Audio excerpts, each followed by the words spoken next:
What's up, Tribe? How you guys doing? This is going to be your review for Love and Hip Hop Atlanta Season 8, Episode 10. We already 10 episodes in? Wow. Um, well, yeah, they was at the cabin for 3 weeks. Shit. All right. Um, so go ahead and hit that subscribe button. Hope you like this video. All my social media is in the description box. So listen up. So we start this episode off. We see Spice, Carly, and Jock in the studio. And my first thought was, well, what the hell, Jock, you still fucking with Carly? But then he said that his studio, they had already booked her to do the show before the cabin trip. He's still feeling some kind of way about the cabin trip, but he's being a professional. I really like this new Jock, y'all.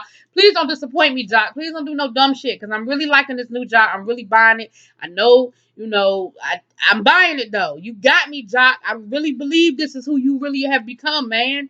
Um, being professional and saying, look, I got to do what I have to do. This is my job. You know what I'm saying? This is how I'm paying my bills. So Spice, we find out that some great things are happening with Spice. The single shot up. It brought a lot of awareness. Her people really believed it. She explained, not believed, but you know what I'm saying. Her people really supported what she was trying to say about the skin color thing, about the discrimination, light skin, dark skin discrimination. And she explained that it was makeup and airbrushing and stuff like that, but that she really was proving a point. I still think there's a part of her that wants to bleach her skin, but I'm gonna let that part go for right now. Her point was valid, and I think I said it at the time. I wasn't necessarily agreeing with her method, but her point was valid. There is discrimination, light skin, dark skin. It absolutely is, and we know it. We hear people all the time say it, so we know it exists. Then she was saying how she's going to Gambia. She's headlining a big show in Gambia, and she's going to be the first Jamaican to headline that show. She said that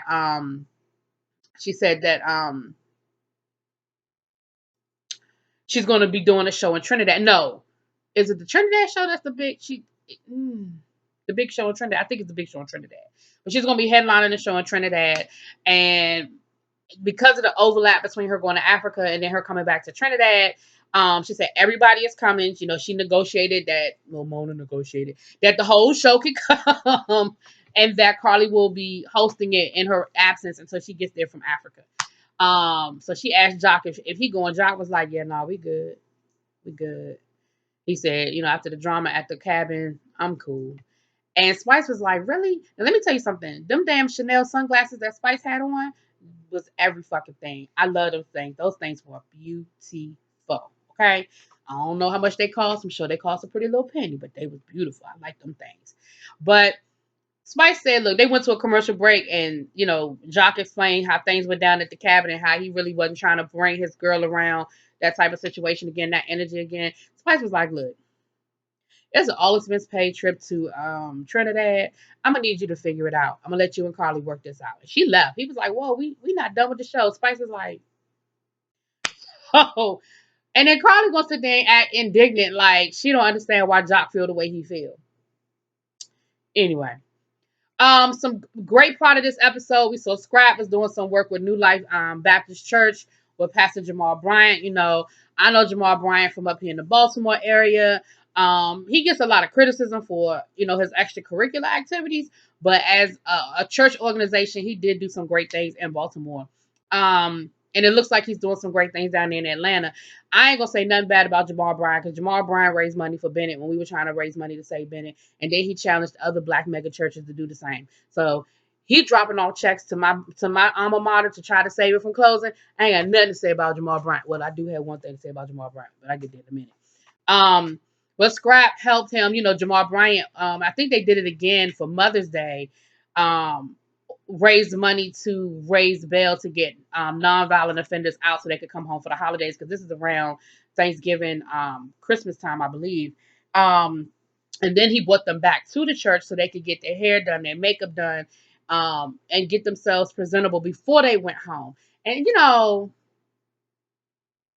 I just think that's beautiful. I think it's beautiful for a couple of reasons. It's beautiful, number one, because I think it's a travesty in this country that you can sit in jail sometimes for years without ever being convicted of a damn thing just because you don't have the money to pay the bail. I don't know what the answer is. I understand that in some situations there's some people that don't need to get their ass out of jail. I get that. But the reality is our judicial system says innocent until proven guilty. So you have people who end up losing their jobs, losing their homes, losing their families because they're sitting in jail for a crime that they may or may not have ever committed and don't even get convicted of. And then all the government says is, oops, my bad, going back home and figure it out. So I, you know, again, I know that there are some situations and I know that there are extreme examples and I get all of that. But I also know and I understand that a lot of people just need, let them work while they fighting their case so they can pay their damn lawyer. Like just the basics. Anyway, so I think that's wonderful to help raise bail. And like I said, I know T.I. teamed up.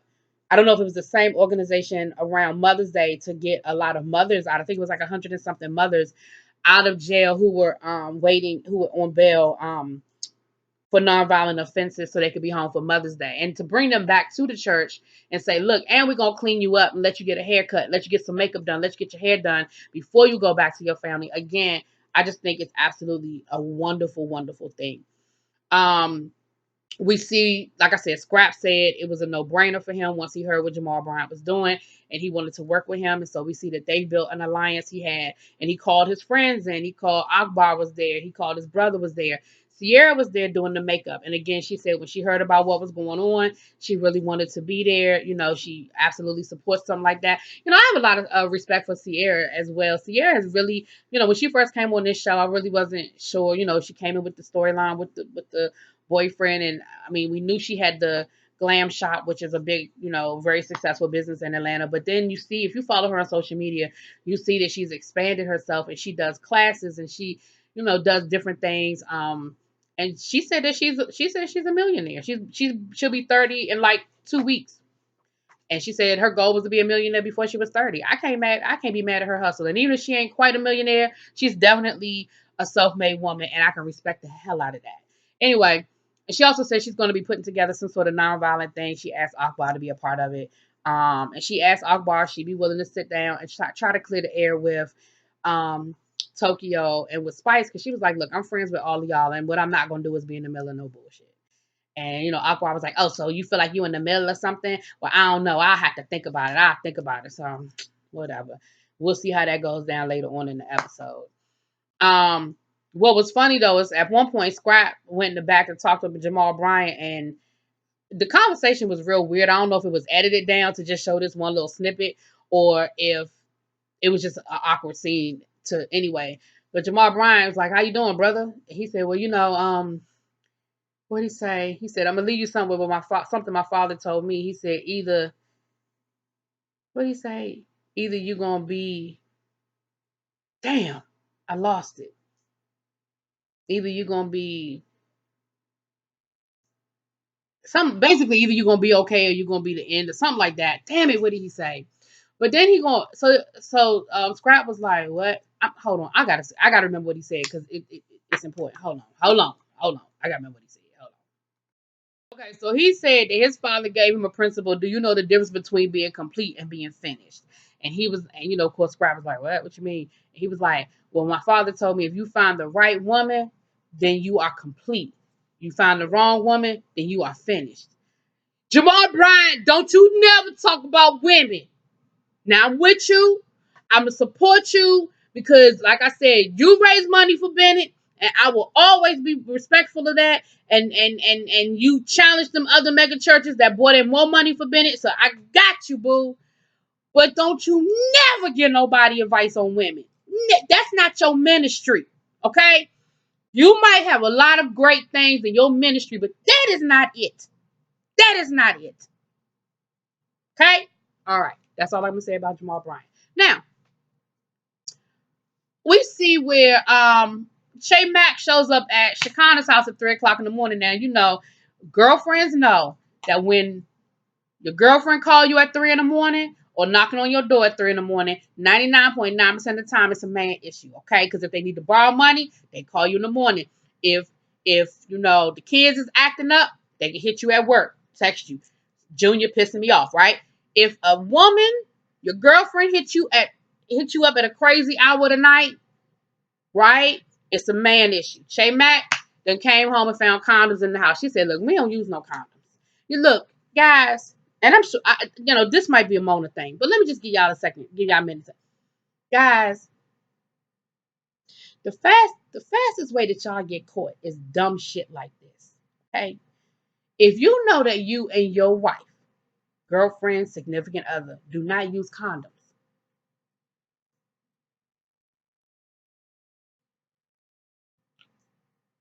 and I can appreciate that you use condoms with your side chick. That's what you're supposed to do. Okay? There should never be an occasion where those condoms are in your house. Because there's no excuse you can give a woman about why you have condoms and y'all don't use condoms. There's no excuse you can give her. There's nothing you can say. You can come up with excuses for a lot of shit. Condoms is just never one of them. Panties, you might be able to convince your girl that those are her panties. You might be able to convince her. Probably not, but you could try it. You could try it. You probably won't convince her, but you could try it. Condoms, you ain't gonna never convince a woman that a woman you don't use condoms with, why you got condoms. So if you have your side chick, you leave them condoms in your car, up under. I had a friend one time, let me tell you something. I had a friend one time cheating on his wife, right? And I don't judge. That's his business. That's between him, his wife, and God. He used to keep his kit up under the spare tire in his car. Because that's the one place he knew his wife wasn't going to never look. He kept, he kept everything he needed to cheat on his wife was up under the spare tire. And I'm sorry if I'm giving away something. Now all the women going to be going to look at that thing. Oh, man, I done told on my boys. I done told on the guys. But yeah. So what I'm saying to Shay Mac Boo, ain't no reason why I should have been. Anyway, so, Shekinah was like, oh, well, you done caught him before. You done took him back. Now what you gonna do? So Shay Mack said, this is it. I'm done. It's a wrap. Okay, well, we'll see. You know how that go.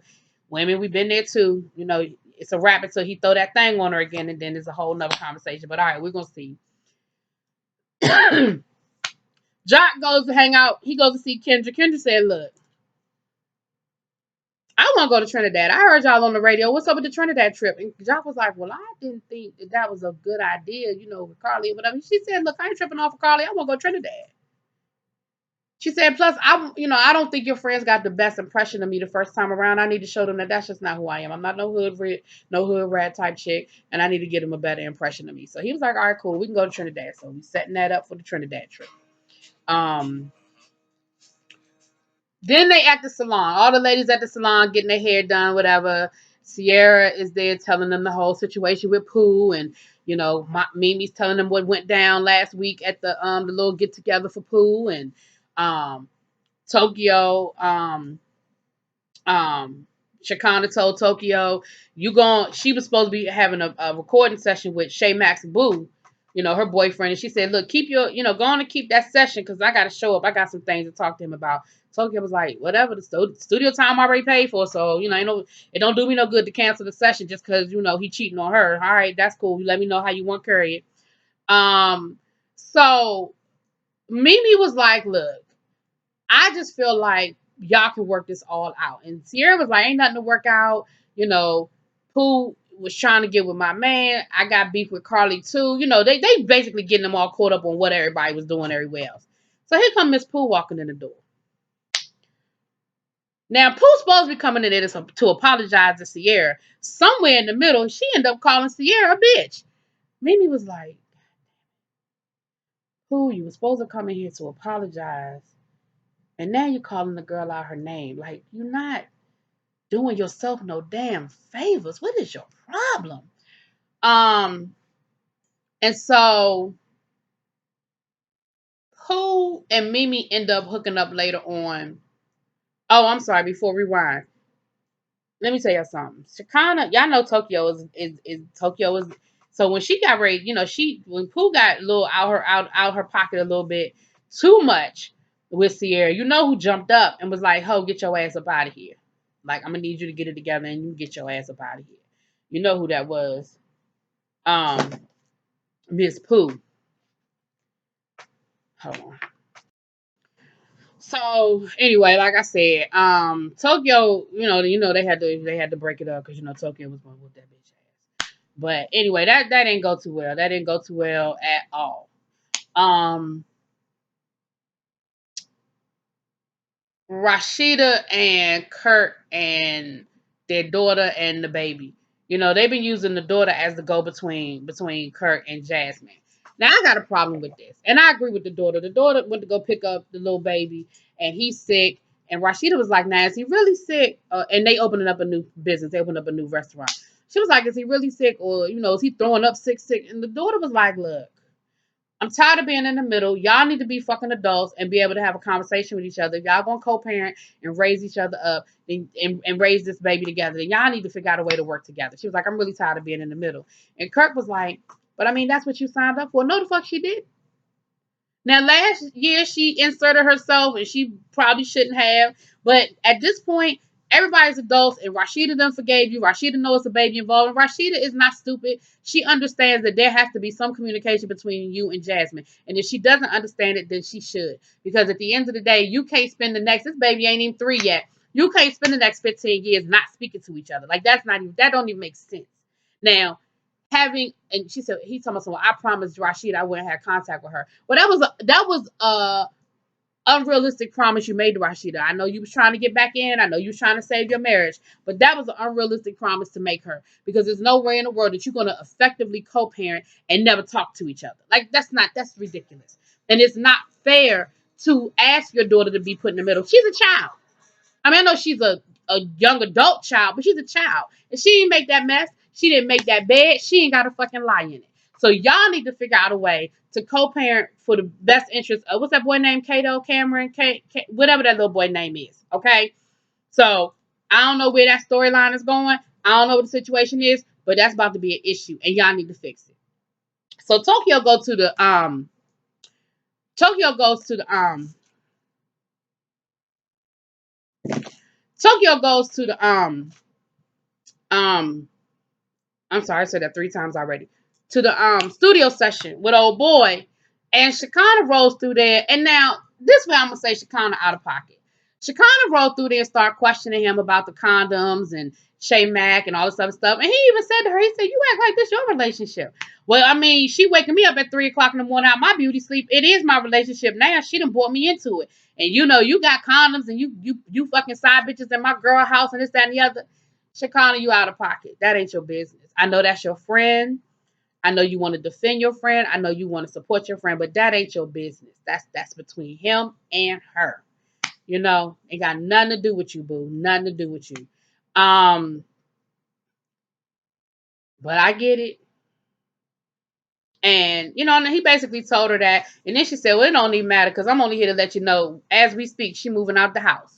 He was like, "Moving out? What you mean moving out?" She was like, "Moving out. She's leaving your ass. So now worry about that." And I was like, "Oh boy."